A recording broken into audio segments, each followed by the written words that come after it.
और जैसे कि मैंने बताया कि मेरा नाम रंगीला पर ऊपर वाला रंग देना भूल गया। मित्रों, हम हास्य कवि हैं और हास्य हमारे अंदर कूट कूट के भरा। हम हास्य कवि कोशिश करते हैं वी10 लिखने की, लेकिन चाह के भी वी10 नहीं निकलता है। और वी10 के कवियों की तो स्थिति है ये हो गई है साहब देश में, वी10 के कवि कहते हैं कि दोनों हाथ खड़े करके ताली बजाओ। मेरे ख्याल से आने वाले समय में वी10 के ऐसे कवि हो जाएंगे तो जो ये कहेंगे घर जाओ, घर से एक स्टूल लेके आओ, स्टूल पे खड़े हो जाओ और खड़े होकर दोनों हाथ खड़े करके ताली बजाओ।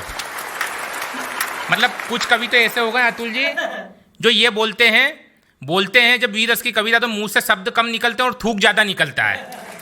मतलब मेरे एक मित्र हैं निसार पठान, मंच पे कविता पढ़ रहे थे मेरा भारत महान।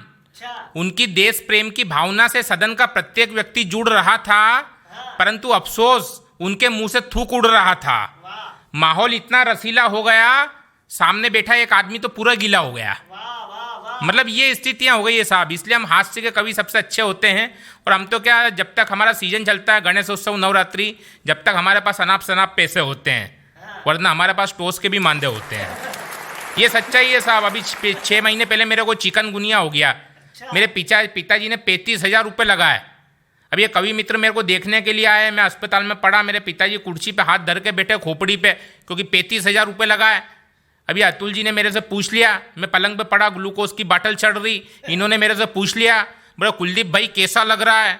अब मैं बोलूँ उसके पहले मेरे पिताजी बोल उठे, बोले उनसे पूछ के देखो जिनका पैसा लग रहा है। तो साहब कविता कहीं से भी पैदा हो जाती है, कविता के लिए कहीं जाने की आवश्यकता नहीं होती। और हास्य तो बड़ी अद्भुत चीज़ है, हास्य तो कहीं से भी पैदा हो जाता है। और हम तो क्या हास्य कवि हैं। मैं निवेदन कर देना चाहता हूँ, कुछ छंदों के माध्यम से आपकी मानसिकता से जुड़ने का प्रयास करूँगा। देखिए हास्य की छोटी छोटी क्षणिकाएं कि एक मित्र के घर एक पुत्र ने जन्म लिया, नाम पूछा, मैं बोला नबीन रख दीजिए। एक मित्र के घर एक पुत्र ने जन्म लिया, नाम पूछा, मैं बोला नबीन रख दीजिए। 1 वर्ष बाद दूजे पुत्र ने जन्म लिया, नाम पूछा, मैं बोला प्रवीण रख दीजिए। तीजा पुत्र हुआ तो वो मुझसे झगड़ पड़े, इसके नाम के पीछे भी बीन रख दीजिए। मैं बोला एक का नबीन, दूसरे का है प्रवीण, तीसरे का नाम सोयाबीन रख दीजिए।